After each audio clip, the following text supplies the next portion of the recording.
छत्तीसगढ़ में कांग्रेस का ग्राफ एक बार फिर से बढ़ता दिखा है और जो भिलाई नगर निगम है वहाँ पर भी जो महापौर की सीट है वो नीरज पाल और सभापति की सीट भी वो भी कांग्रेस को ही है। यहाँ से जो निर्दलीय पार्षद हैं वशिष्ठ नारायण मिश्रा जी, उनकी भी काफ़ी कुछ यहाँ पर पैठ रही है। इस निगम में काफ़ी लंबे समय से ये पार्षद रहे हैं, पाँच बार के पार्षद और ये रिकॉर्ड पैमाना है। और उनकी कुछ अलग डिमांड है, निर्दलियों की एक सरकार बनाने की इन्होंने कोशिश की थी। वशिष्ठ जी, क्या हुआ? आप अपने लोगों को खड़े किए थे, आखिर में हुआ क्या? नहीं, हम लोग 4 लोग स्वतंत्र पक्ष के उम्मीदवार के माध्यम से जनादेश हमको मिला था कि हम स्वतंत्र पक्ष के उम्मीदवार के रूप में नगर निगम में पार्षद रहे। और उस जनादेश के सम्मान के लिए आज हम लोग स्वतंत्र लोग 4 लोग एक साथ रहे। हमने महापौर का नामांकन किया योगेश साहू के रूप में जुनमानी से, हमने अध्यक्ष का नामांकन किया अनीता जय साहू के रूप में कुरुस से, और अपील समिति का नामांकन हमने राजेंद्र कुमार के रूप में किया। और अपील समिति में हम लोग राजेंद्र कुमार को अपील समिति का सदस्य बनाने में कामयाब रहे। और निर्दलियों के महापौर के नामांकन में हमारे नामांकन से महापौर में हमको 4 मत मिला और हमारे नामांकन से कई लोग जो महापौर बनते वो लोग रुक गए। निर्दलियों का एक संगठन और उसमें एक बागीपन, ये अक्सर देखने को मिलता है आपकी राजनीति में। तो ये ऐसा क्यों? मतलब जो राष्ट्रीय दल हैं उनसे कभी तालमेल क्यों नहीं बैठ पाता? राष्ट्रीय दल से तालमेल बैठा के करेंगे क्या? वो अपने लोगों को सुरक्षित रख नहीं पा रहे हैं। 24 थी भाजपा, 22 वोट मिला है। कांग्रेस को 37 के बाद 44 वोट मिला है और खरीद फरोख्त करके वोट मिला है। जिसको जनादेश मिला था निर्दलीय का, वो निर्दलियों के साथ रहता। वो पहले दिन कांग्रेस के पक्ष में चला गया और कांग्रेस के पक्ष में जाने के बाद वो अपने दिए हुए जनादेश का अपमान किया। लोगों ने उनको कांग्रेस और बीजेपी से चुनाव हराकर उसको चुनाव जिताया था। अमूमन कई जगहों पे ये देखने को मिला है और जो कांग्रेस के नेताओं के जो बयान आते हैं उसमें ये कहते हैं कि जो सत्ता का प्रभाव रहता है या सत्ता जिसकी रहती है स्टेट में और भी प्रभावशाली एक छवि रहती, तो उससे जुड़ जाते हैं निर्दलीय कहीं ना कहीं। यहाँ आप लोगों का जो बागीपन है वो देख के ऐसा लगता नहीं है कि आप लोगों को कोई जोड़ पाया और आप लोगों से कहीं कोई तालमेल बैठा पाया? नहीं, मैं 5 बार निर्दलीय चुनाव लड़ा हूँ और 5 बार निर्दलीय स्वतंत्र पक्ष के रूप में विरोध की राजनीति का हिस्सा रहा हूँ। और जनादेश का सम्मान अगर आप नहीं कर सकते तो आपको कोई चुनाव लड़ने का कोई अधिकार नहीं है। कोई दल में समर्थन करना उसके लिए आप स्वतंत्र हो, लेकिन दल में शामिल हो जाना तो दल से लड़ते चुनाव। जिस तरह से जो पार्षदों की जो एक जीत आई है देखने को मिल रही है और अलग अलग नगर निगमों में, भिलाई में भी है, और पार्षद जीत के आए हैं, तो उसको एक तरह से जनता का जनादेश नहीं मान सकते? पार्षद जीत के जिस दल से जीत के आए उसमें रहे, समझ में आता है ना। आप स्वतंत्र पक्ष से चुनाव लड़े, आपको 23 तारीख को चुनाव में जीत मिली, आपने कांग्रेस को हराया, आपने भारतीय जनता पार्टी को हराया और रात में ही पट्टा पहन लिए। पट्टा कौन लोग पहनता है? हमको कोई पट्टा नहीं पहना पाया। हम तो आज़ाद शत्रु हैं, खुला घूम रहे हैं, ना हमको कोई रोक पाया ना टोक पाया। तो जो पट्टा पहनने के लिए आप चुनाव लड़े थे कि आपकी जनता जो है आपको पट्टा पहनने के लिए वोट डाली थी क्या? आगे की जो आप लोगों की सियासत रहेगी, आप धरना भी देने वाले हैं, तो इसके पीछे रोष है, गुस्सा है, या फिर जनता की एक मांग है उसको उठाकर आज ही के दिन ये रखना है? नहीं, सियासत के लिए धरना नहीं कर रहे हैं। नगर निगम में महापौर और अध्यक्ष जो बने हैं, जो पार्षद के रूप में कांग्रेस से चुनाव लड़कर जीते हैं और भाजपा से चुनाव लड़कर जीते हैं, उनको शायद इस बात की जानकारी कि नहीं है कि नगर निगम में एक ईंटा लगाने के लिए पैसा नहीं बचा है। एक अंतिम सवाल है, जो भी राष्ट्रीय दल हैं वो लगातार विकास को ही कोट करते रहते हैं और ये अपने जो घोषणा पत्र हैं उनमें इन सब चीज़ों को प्रिंट आउट कराते भी हैं और लगातार वही मांगें देखने को मिलती हैं जो पुराने समय से चली आ रही हैं। मतलब जो अस्पताल का एक मल्टी लेवल पार्किंग बनेगा, अस्पताल बनेगा, हाईटेक सड़कें रहेंगी, हाईटेक नालियाँ रहेंगी, वाईफाई सुविधा रहेगी। तो ये जो बार बार की जो बातें हैं, ये जनता क्या समझ नहीं पा रही है क्या? नहीं, जनता सब समझ रही है। आपको पहले समझना होगा कि हाईटेक मल्टी लेवल पार्किंग बनाने के लिए पैसा चाहिए ना।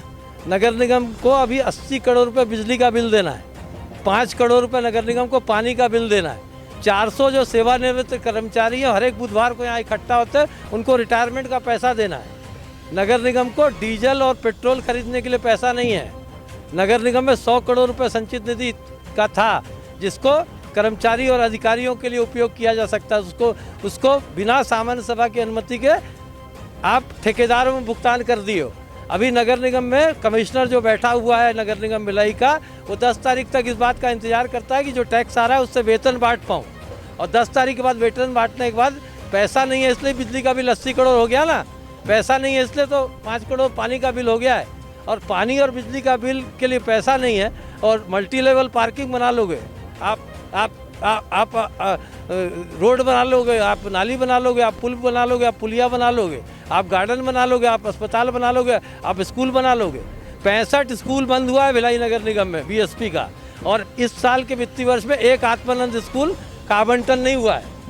तो अभी एक अंतिम सवाल है, जैसे कि जो सड़क से बोलना चाहिए संसद तक की सियासत में आपका जो रुख रहा है वो काफ़ी आक्रामक रहा है, तो आगे क्या यही रुख देखने को मिलेगा? क्योंकि अभी संख्या बल तो आप लोगों की थोड़ी सीमित है, लेकिन जो रुख रहेगा जनता की लड़ाई के लिए वही रुख, जो सामान्य सभा की सदनों की बैठक होगी या फिर जो सड़क के प्रदर्शन होंगे वही रुख रहेगा जनता के लिए उसी तेवर के साथ? अरे संख्या बल पर्याप्त है, 4 हैं हम लोग, 4 लोग। आज 12:30 बजे तक दोनों राजनीतिक दल को घोषणा करने में सवेरे से लेकर 12:30 बज गए।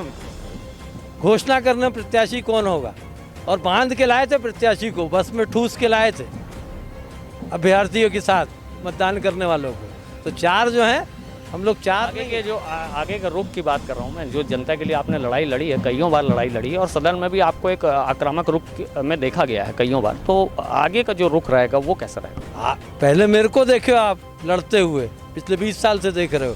अब मेरे साथ ये 3 और साथी है लड़ने के लिए। एक साथी है जो कुरुद को कुरुद शहर बनाएगा, एक साथी है जो जुनवानी को जुनवानी शहर बनाएगा, एक साथी है जो कोका को कोका शहर बनाएगा। क्योंकि कुरुद, जुनवानी और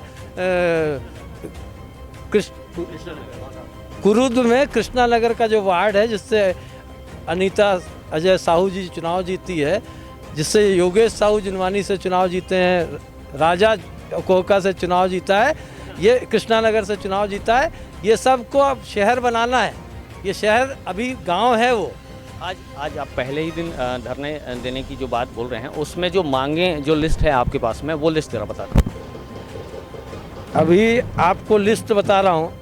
पूरे प्रदेश में कांग्रेस की सरकार बनने के बाद संपत्ति कर हाफ हो गया। भिलाई नगर निगम में संपत्ति कर 22% बढ़ा दिया गया। पूरे प्रदेश में बिजली बिल हाफ का लाभ मिल रहा है, भिलाई नगर निगम में बिजली बिल हाफ का लाभ नहीं मिल रहा। पूरे प्रदेश में पानी साफ का लाभ मिल रहा है, यहाँ पे पानी साफ नहीं है। पिछले 8 महीने से पानी गंदा है। लोग फिल्टर प्लांट में जाके फ़ोटो खिंचाए, पानी अभी तक साफ नहीं हुआ है ना। हुडको की रजिस्ट्री 30 साल पहले से रुकी हुई, आज तक नहीं हुई। लीज के लगभग 10,000 प्रकरण नवीनीकरण के लिए प्रस्तावित हैं, उनका नवीनीकरण होना है, लेकिन नवीनीकरण क्यों नहीं हो रहा, वो नहीं करने वाले जानते हैं उसके पीछे कारण क्या है। कैंप 2 से अवंतीबाई चौक तक केनाल रोड का एक और निर्माण होना है, उसके लिए पैसा चाहिए। पैसा कहाँ से आएगा, इसकी चिंता करना पड़ेगा। सेक्टर 9 का अस्पताल अब रेफरल सेंटर हो गया है। सेक्टर 9 के अस्पताल को कभी जीवनदायिनी कहा जाता था, और सेक्टर 9 के अस्पताल में 22 से 25 एम्बुलेंस रायपुर पेशेंट लेके जाती है। अभी कोरोना फिर से बढ़ रहा है, सेक्टर 9 के अस्पताल को वापस अपने स्वरूप में करना होगा, तब जाके कोरोना से आप लड़ पाओगे। बीएसपी के 65 स्कूल बंद हो गए। गरीब घर का बच्चा कौन से पब्लिक स्कूल में पढ़ेगा?